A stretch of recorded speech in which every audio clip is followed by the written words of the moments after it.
メカクロードを開いたらオーパスとかソネットとか俳句とか出てきて、どれを選べばいいか全然わかんない。同じクロードなのになんで3つもあるの？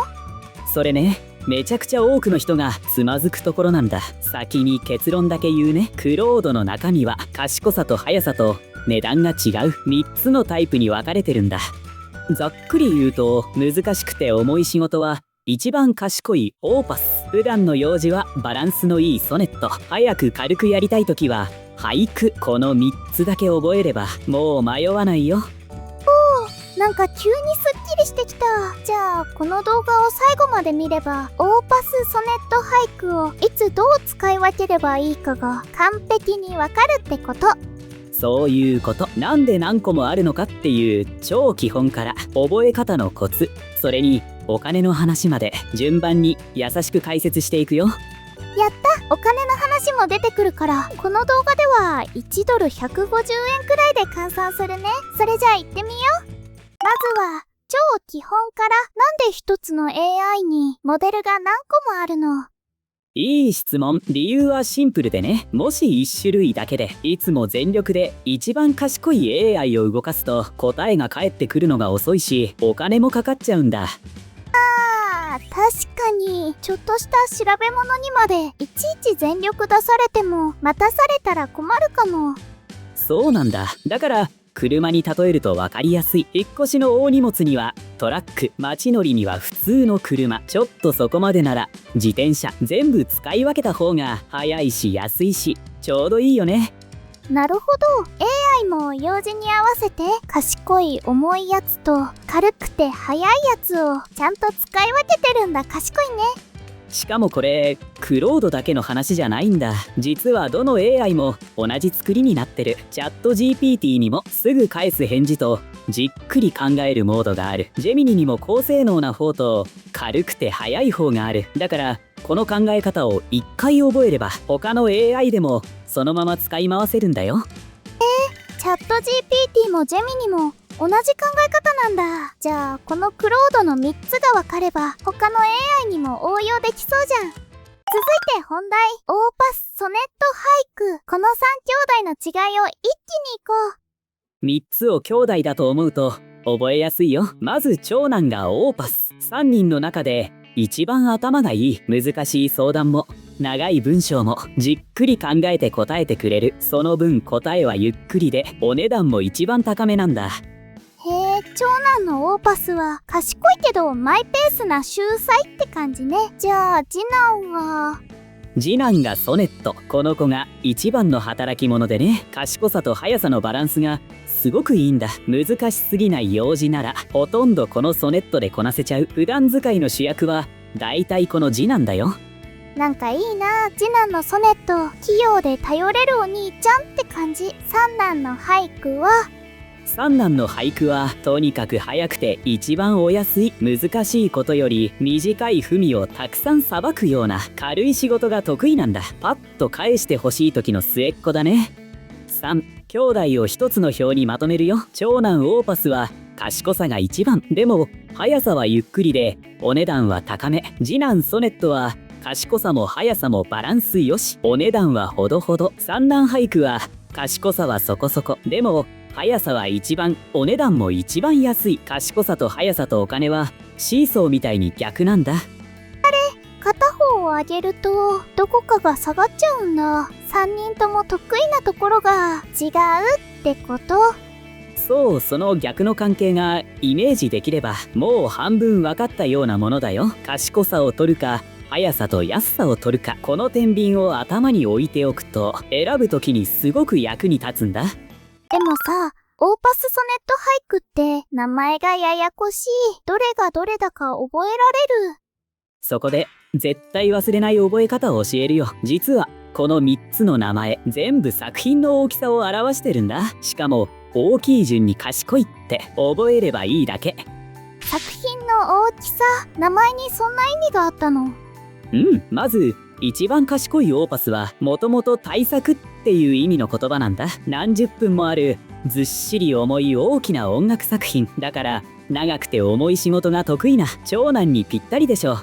次のソネットは14行でできた短い歌のこと。盗作よりはぐっと短いけどちゃんと型のある作品。中くらいでバランスのいい次男って感じ。わかった。じゃあ俳句はあの俳句、五七五の俳句でしょ。一番短い。大正解。俳句はたった17音で全部を言い切る俳句。一番短くて一番素早い。だから速さが武器の三男なんだ。長い順がそのまま賢い順、短い順がそのまま速い順だよ。図にするとこうだよ。オーパスは大きな楽曲、ソネットは14行の詩、俳句は17音の俳句。長いほど賢くてどっしり、短いほど速くて身軽。これさえ覚えればもう名前で迷わない。これは忘れないわ。作品が長いほど賢い。オーパス、ソネット俳句の順でだんだん速くなる。もうバッチリ。覚え方はバッチリ。じゃあ実践、自分はどれを使えばいいの？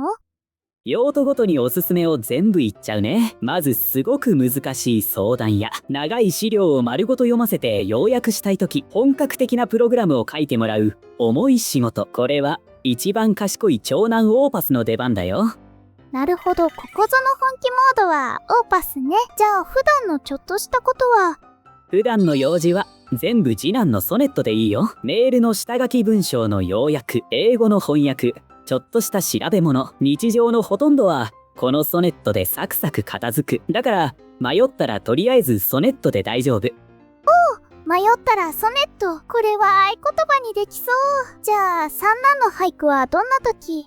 俳句はとにかく速さが欲しい時だね。短い文をたくさん仕分けしたり、簡単な質問にパッと答えてほしい時、難しさよりスピードと数で勝負する仕事に向いてるよ。用途別の早見表にまとめておくね。難しい相談長い資料の要約本格コーディングはオーパス、メール、要約翻訳調べ物の毎日の用事はソネット、短い文の大量処理速さ重視の軽い作業は俳句。迷ったらまずはソネット。これが鉄板の選び方だよ。完璧。本気の時だけオーパス、速さが欲しい時だけ俳句。あとは全部ソネットにお任せ。これなら今日からすぐ選べるね。ここまでバッチリ。でも気になるのはお金。これって月いくらかかるの？そこは大事なところだよね。まず大前提として3つのモデルを自由に使い分けるなら有料プランに入るのが基本だよ。そうすればオーパスも含めて3つ全部好きな時に選べるんだ。なるほど、課金すれば3つとも使えるんだ。じゃあその有料プランって月いくらくらいなの？個人向けの定番プランで月におよそ3000円に10ドルくらい。これでオーパス、ソネット、俳句の3つを全部自由に使い分けられる。実はこの値段、チャット GPT やジェミニの有料プランともほぼ同じなんだよ。月3000円で3つ全部使えるんだ。 AI にちゃんと課金するならそれくらいが相場なんだね。お金回りを整理しておくね。3つのモデルを自由に使い分けたいなら月3000円ほどの有料プランが基本。これでオーパス、ソネット、俳句を好きに選べる。お値段はチャット GPT やジェミニの有料プランともほぼ同じ。 AI にちゃんと使うなら相場はこのくらい。料金は変わりやすいから最新は公式で確認してね。なるほど、月3000円で3つ全部好きに使い分けられるんだ。これなら納得して始められるね。ここで一つ、初心者がやりがちなよくある3つの勘違いも直しておこう。一つ目の勘違いはいつも一番賢いオーパスにしておけば安心って考え、実はこれもったいないんだ。普段の軽い用事まで全部オーパスだと答えは遅くなるしお金も無駄にかかっちゃう。あれ賢ければ賢いほどいいってわけじゃないんだ。そうなんだ。道具は用事に合わせるのが一番。二つ目はお金を払えば使い放題でしょって勘違い。実はどのプランでも使える量には上限があってね。だから軽い用事はソネットや俳句に回すと上限を節約できてずっと長く使えるんだ。へえ、使い分けると上限の節約にもなるんだ。じゃあ3つ目は3つ目はモデルなんてどれも一緒でしょって勘違い。ところがどっこい。速さも値段も数倍違うんだ。ちゃんと選ぶだけで速くなるしお金も節約できる。選ばないのはむしろ損なんだよ。3つの勘違いを正しておくね。1つ目、いつもオーパスが正解ではない。普段はソネットが早くてお得。2つ目払えば使い放題ではない。使う量に上限があるから、軽い用事はソネットや俳句で節約。3つ目モデルはどれも一緒じゃない。選べば早くて安い。この3つを知ってるだけでぐっと上手に使えるよ。なるほどね。全部賢いし、全部意味がある。あとは用事に合わせて選ぶだけだ。最後に一つだけ不安が、AI って新しいのがどんどん出るよね。また覚え直しになっちゃわない。そこが今日一番伝えたかったことなんだ。確かに名前やバージョンはこれからもどんどん変わっていく。新しいモデルも増える。でもね、慌てなくて大丈夫。新しいのが増えても慌てなくていいの。だって賢いバランス早いっていう3段の考え方さえ持っていれば、新しいモデルが出てもこれはどの段かなって当てはめるだけ。名前を全部覚える必要なんてない。考え方が1個あればずっと迷わずに選べる。なるほど。名前じゃなくて考え方を覚えればいいんだ。それならどんなに新しいのが出てきてもずっと使えるね。今日のまとめだよ。クロードは賢いオーパスバランスのソネット早い俳句の3タイプ。難しい仕事はオーパス迷ったらソネット速さ重視は俳句。3つを自由に使うなら有料プランで月3000円くらい。新しいのが出ても3段の考え方で当てはめればもう一生迷わない。もう完璧。オーパスとソネットと俳句全部自信を持って選べる。早速開いて迷ったらソネットで使ってみる。というわけでクロードの3つのモデル、オーパスソネット俳句の違いと使い分けでした。最後までご視聴いただきありがとうございました。保存版として役に立ったらチャンネル登録と高評価で応援してくれると嬉しいな。次に解説してほしい AI もコメントで待ってるよ。メリノちゃんでした。